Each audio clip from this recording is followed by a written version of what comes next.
So, full disclosure, I don't think I've ever been free to play in a gacha game. For the most part, I'm okay with that, but there have been some games I've lost interest in that I regret spending on, and even games I still play where I don't think I've always made the smartest purchases. I've regretted spending when I've fallen for the FOMO tactics these games employ and paid for something I thought I needed when I really didn't.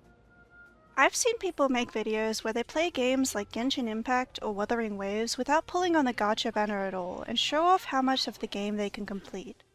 Working with a limited amount of characters is part of the challenge.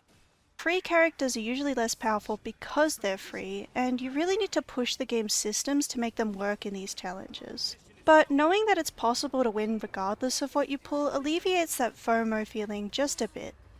Infinity Nikki is a different kind of gacha game to others. You only have one character, and instead of pulling for more or pulling for weapons to tackle combat, you pull for her clothes to dress her up in different outfits. It's a cozy open world game where the gacha items are cosmetics. So is it even a question that you can beat Infinity Nikki without pulling on the gacha?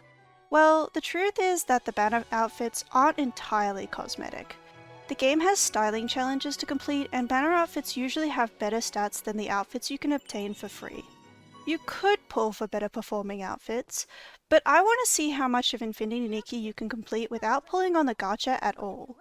Hopefully it's not even much of a challenge, because then everyone would be free to pull for what they like, knowing there are free-to-play alternatives for clearing styling challenges.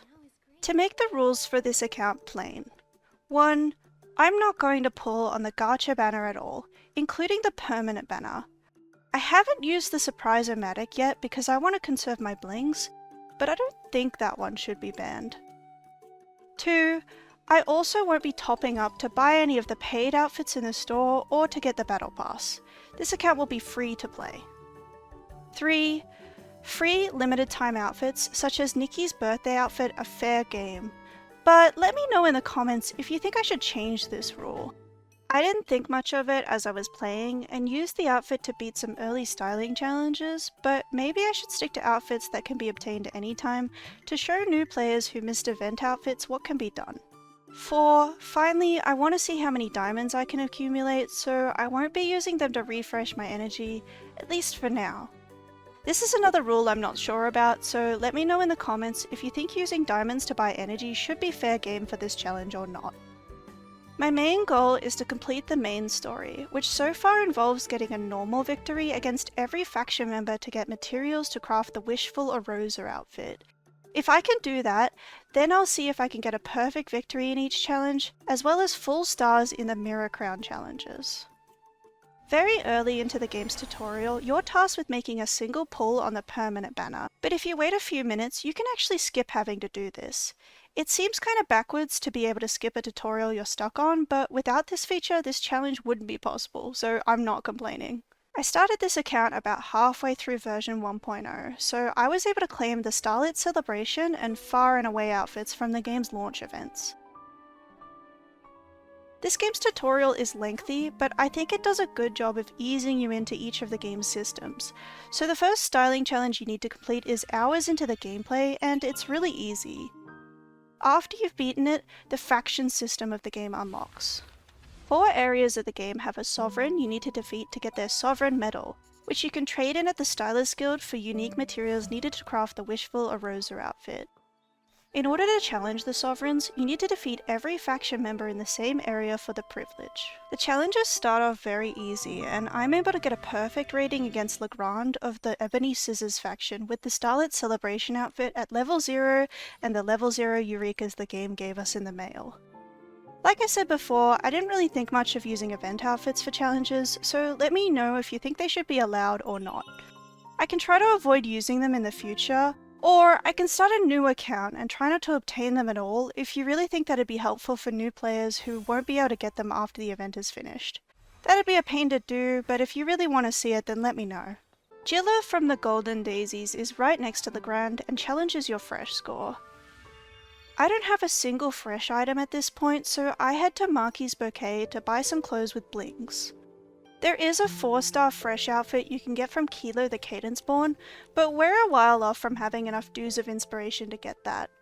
If you really wanted to conserve your resources, I think you could put off doing the faction challenges until you had those outfits from Kilo, but since there are quests in the main story that require you to have a certain amount of pieces in your wardrobe anyway, I decide buying these will help in the long run. I actually didn't try challenging Jilla before getting these clothes, so it's entirely possible what I already had was enough. Clothing items in this game have a main style, but sometimes the points they have make up for being off style. Filtering by style when putting an outfit together for a styling challenge can actually work against you. But I only realized this recently, and it was after I recorded this gameplay. When you're just trying to get that normal victory, I really recommend trying these challenges with items you already have before going off to get more or glowing up your pieces. If you don't need to use your resources to complete the challenge, then you can save them for later, which is really important if you're free to play.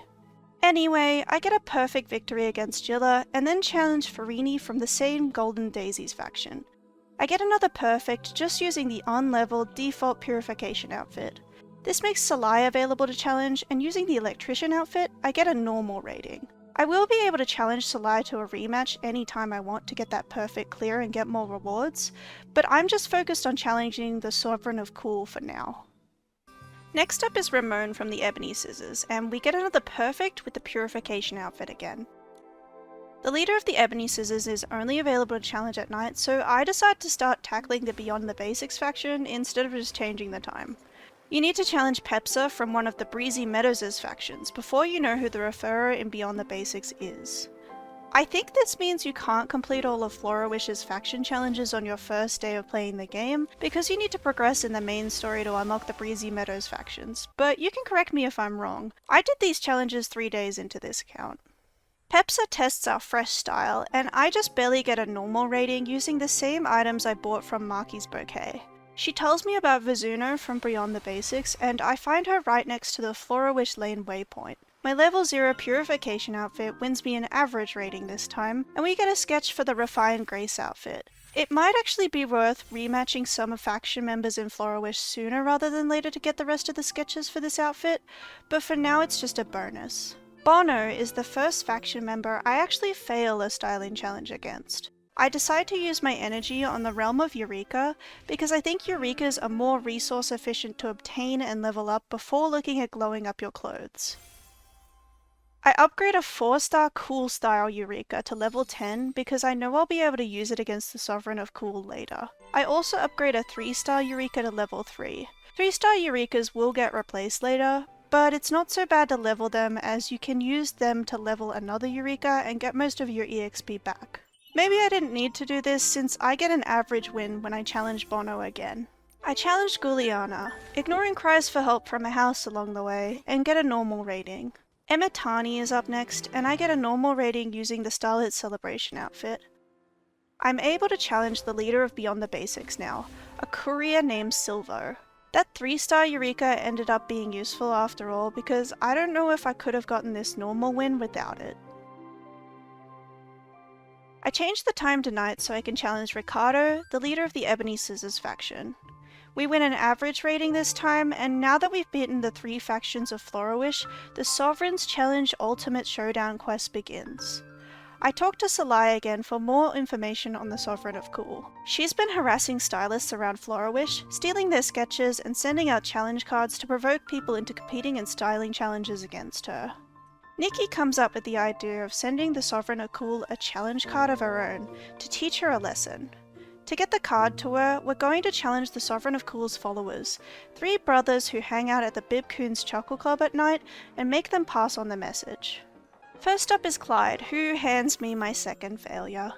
So I upgrade a sweet-themed Eureka and glow up the Starlit Celebration outfit to level 1, which is enough to get a normal win. But when I lose against Phil, I decide to work on crafting some of the sketches I've unlocked before challenging him again. I had intended to quickly gather some resources just to craft and upgrade what I needed for this challenge, but I get a bit distracted and start working on pieces I think I might need for future challenges as well.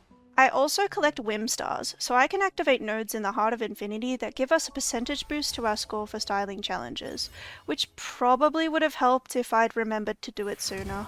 I find this bug seesaw where the crates on the other side just never come down, which has nothing to do with anything, I just wanted to point it out. When I finally get back on track and challenge Phil, it's almost time for the Companions Day update, so I hope to finish these challenges and defeat the Sovereign of Cool quickly.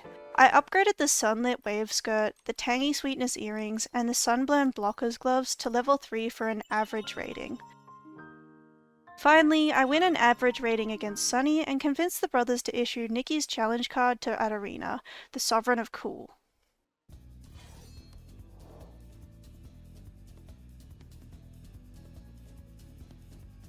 We meet Adarina at midnight in front of the Stylist Guild and put together a questionable outfit that's gonna look great in the cutscene that ensues.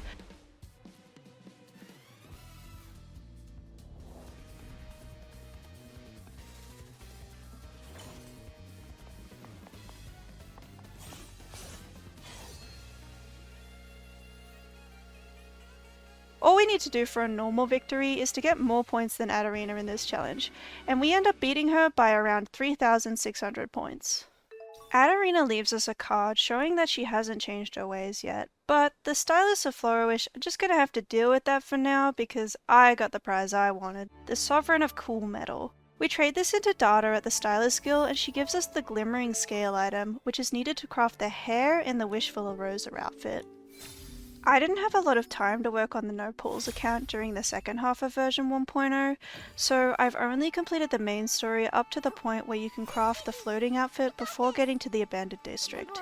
Something worth mentioning is that there's a point in the story where Tan Yo-Yo asks you to have 88 pieces of clothing, and I already did, so that wasn't a problem.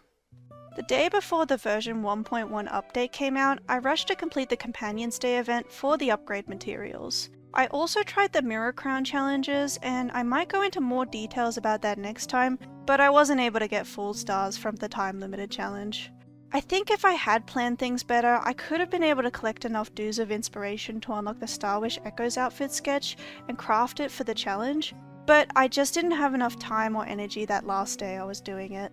In the end, I was able to craft the Rebirth Wish outfit as well as a matching cloak for Momo, which isn't gonna help me with styling challenges, but it's just too cute.